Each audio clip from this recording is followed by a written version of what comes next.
Here's more of my interview with Iowa U.S. Senator Chuck Grassley discussing the FBI's FD-23 form and more. When you say the FBI, do you think it went all the way up to the director of the FBI, that he made the decision to first show you only a redacted form of an unclassified document? We've now seen an unredacted, but when they first gave the redacted, is this a decision made all the way at the top of the FBI, or could it even go higher to the Attorney General? I don't know that. What do you think? You have to ask the FBI. All I know is the FBI made an arrangement with Chairman Comer that will bring this document up. It was heavily redacted. Now, the document I made public last week is not heavily redacted, just a few to protect some Americans and one other individual. Other than that, it's right there for the public to know everything that Chuck Grassley knows. In the document, the information talks about those phone calls and other matters in the FD 1023. It says that the source is a confidential human source. Do you know who that is?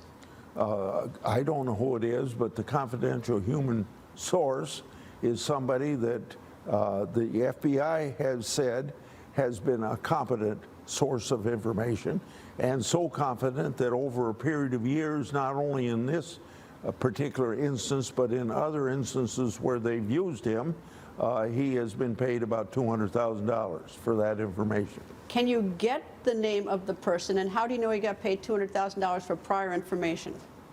Well, obviously confidential human source, we don't, the FBI is going to have to follow up on all this stuff. And that's why it's important that the document be made available to the public, be made public. That's why I did it. So we want to know what the FBI has done with this information. Have they followed up with it? Have they, are they doing their job? Are they sweeping it under the rug? Are they emphasizing their political bias? That seems to be a problem at the 7th floor of the FBI. Well, what's the date on the document? I forgot. What is the date? June of 2020. Okay, well, it's been, now we're 3 years. Yeah. Is there any indication since June of 2020 that there's an ongoing investigation, or that they're doing anything with it, or that the Attorney General is looking into it himself? There's a little bit of it when Bill Barr sent the 1023 to a U.S. attorney in Pittsburgh to follow up on it. There's some evidence that there was some contact at that point, but then it was turned over to the U.S. attorney in Delaware, who has brought these charges against Hunter Biden, slap on the wrist more or less. But beyond that, I don't know, and the only people that know that is the FBI, and you're going to have to ask the FBI that very same question. Do you have any information about these tapes, the phone calls? There's some of the, at least I think there's at least one suggestion there's a taped phone call. Do you have any information what is in that phone call, or what it might be, or where that tape is, or whether it exists? The only people that can answer that question is the FBI, and I want to know what the FBI knows about it. The public ought to know. And are they doing, and that gets back to what I've already said, are they doing their job of investigating, following up on information that they paid for from a competent person that they have confidence in? Or are they sweeping it under the rug because of political bias? Well, if I had the FBI in the witness stand and they said that they were doing something about it, I'd say, well, why did you drag your heels in giving the Oversight Committee a document that's unclassified, and that when you did give it to them, that it was at first heavily redacted? I mean, I don't see sort of the appetite for giving you or Chairman Comer any information. I don't mean, it doesn't seem like, it seems like pulling teeth. That's why it's very important that Chairman Comer and I have made public the fact that there's got to be a lot of follow-up by those of us in the Congress doing this investigation. And if the FBI doesn't want this information out, or us to have it, we'll have to get it from the people that have it. And there's plenty of people that we can call in for questioning, and we're going to follow up on that. Have you had any more whistleblowers come forward since you produced the FD 1023, or since the hearings with the two whistleblowers? Any more phone calls? No. So you think that this is the full complement of whistleblowers you have at the moment, or the two? No, no. We've got other people.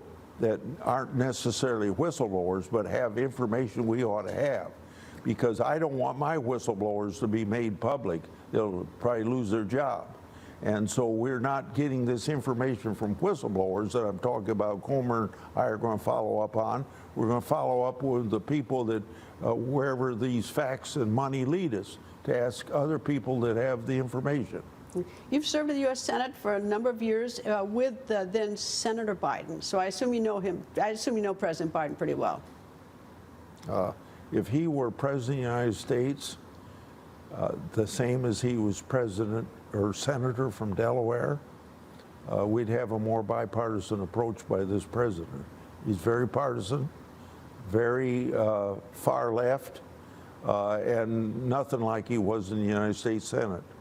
So what happened? How did, in your opinion, if he's changed so much, He needed to compromise with the progressives of the Democrat Party to get the nomination, and he's gone their route 100%.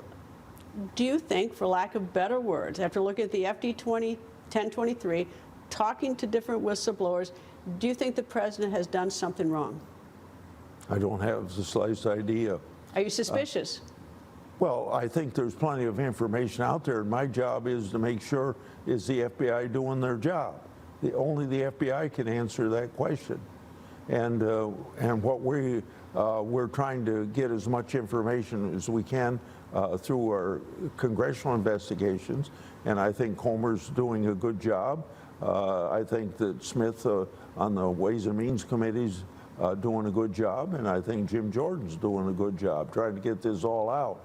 And I'll be involved in some of these investigations, not as a committee member, but through the testimonies that we get that are taken, transcribed.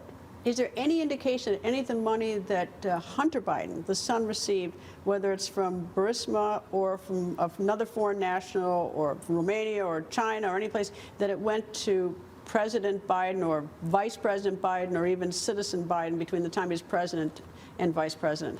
Kind of hard to tell when you have all these LLCs set up to deposit the money in different circumstances, but I've heard from House members that there's reason to believe that that several Bidens, not just Hunter and Joe, have benefited from it, but this is what we've got to go further to get this information out to the public. But I guess the bigger concern for the American people is whether the president was involved in something. Now, I mean, you can have a rogue son collecting money and maybe paying taxes on, maybe not.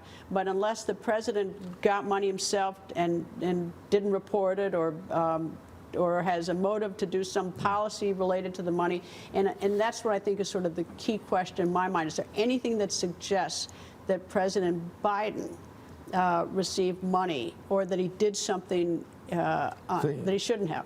Things pointing in that direction, but not for me to draw a conclusion until we get all of our investigation done on Capitol Hill, or until the FBI tells us what they've done. Should President Biden speak about this? Can I give a statement to the country? Because look, we're in an election season, and the 1023 is suspicious. It's not proof, but it certainly is something that catches all of our attention, or many of our attention. Should the president speak out about this? I think it would be good if the president would lay things out, but I think that you've found so much over the period of the last 5 years where he said he never had anything to do with any of his son's business. Now they're talking from the White House press office that he was never, quote unquote, in business with his son. It's a little bit different than what they said. He's never had any conversation with his son about any of this business. Senator, thank you very much for talking to me, sir, and I look forward to see how this investigation unwinds.